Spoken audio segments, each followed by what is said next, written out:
بسم اللہ الرحمن الرحیم۔ اقبال ڈے جو گزر چکا ہے، لیکن ایک واقعہ جو روایات میں آتا ہے اور ان کے خادم میاں علی بخش سے منسوب ہے۔ ایک واقعہ ایسا ہوا ان کی زندگی جس کے بارے میں علامہ اقبال نے یہ فرمایا کہ میری زندگی میں وہ کسی کو نہیں بتانا، لیکن میرے مرنے کے بعد بتا سکتے ہو۔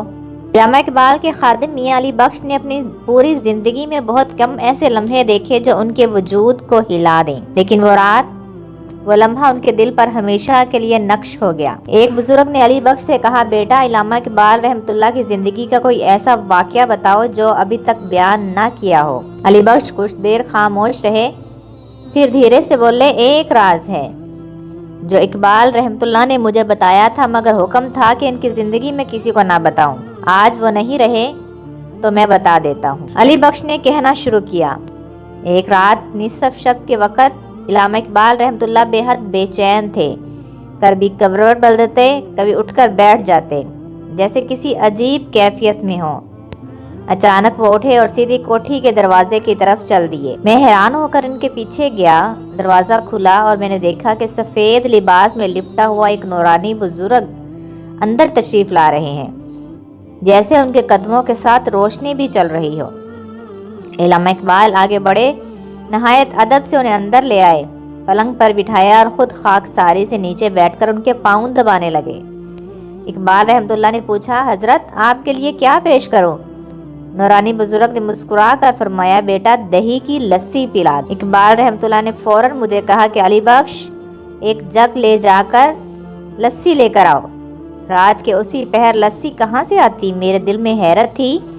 میں بھاگتا ہوا کوٹھی سے باہر نکلا ہی تھا کہ یکایک میرے سامنے ایک نیا بازار نمودار ہو گیا جو پہلے کبھی نہیں دیکھا تھا۔ ایک دکان پر سفید ریش بزرگ بیٹھے تھے۔ میں نے جگ بڑھایا، بابا جی لسی بنا دے۔ انہوں نے جگ دھویا، دہی کا کنڈا اٹھایا، گڑوے میں لسی بنائی اور جگ بھر دیا۔ میں نے قیمت پوچھی تو مسکرا کر کہنے لگے، ہمارا اقبال سے حساب چلتا رہتا ہے بیٹا، لے جاؤ۔ میں حیرتوں میں ڈوبا واپس آیا۔ اقبال رحمۃ اللہ نے گلاس بھرا، نورانی بزرگ کو دیا، ایک پھر دوسرا گلاس بزرگ نے پیا۔ جب تیسرا بھرا تو فرمایا، بیٹا علی بخش، اب یہ تم بھی پی لو۔ اقبال رحمۃ اللہ ان کے قدموں میں بیٹھے رہے۔ احترام، عقیدت اور روحانی خوشبو پورے کمرے میں پھیلی ہوئی تھی۔ بزرگ اٹھے، باہر نکلے۔ اقبال رحمۃ اللہ بھی پیچھے گئے، میں بھی، لیکن جیسے ہی دروازے سے باہر قدم رکھا اچانک غائب ہو جاتے ہیں، اور وہ بازار، وہ دکان کچھ بھی نہیں، جیسے کبھی تھا ہی نہیں۔ میں لرزتی آواز میں پوچھتا ہوں، حضرت یہ کون تھے؟ اقبال رحمۃ اللہ کی آنکھوں میں نمی آ گئی، نرمی اور تقدس بھرے لہجے میں بولے، علی بخش، وہ بزرگ کوٹھی میں آئے تھے، وہ سلطان الہند خواجہ معین الدین چشتی اجمیری رحمۃ اللہ علیہ تھے، اور جو دکان پر بیٹھے تھے وہ داتا گنج بخش علی حجویری رحمۃ اللہ علیہ تھے۔ اور علی بخش کی آنکھوں میں آنسو بہنے لگے کہ اسے آج معلوم ہوا کہ اس رات کس عظیم حاضری اور کس روحانی ملاقات کا وہ گواہ تھا۔ اس واقعے کو پڑھ کر اقبال رحمۃ اللہ کی شخصیت کی عظمت اور بھی بڑھ جاتی ہے۔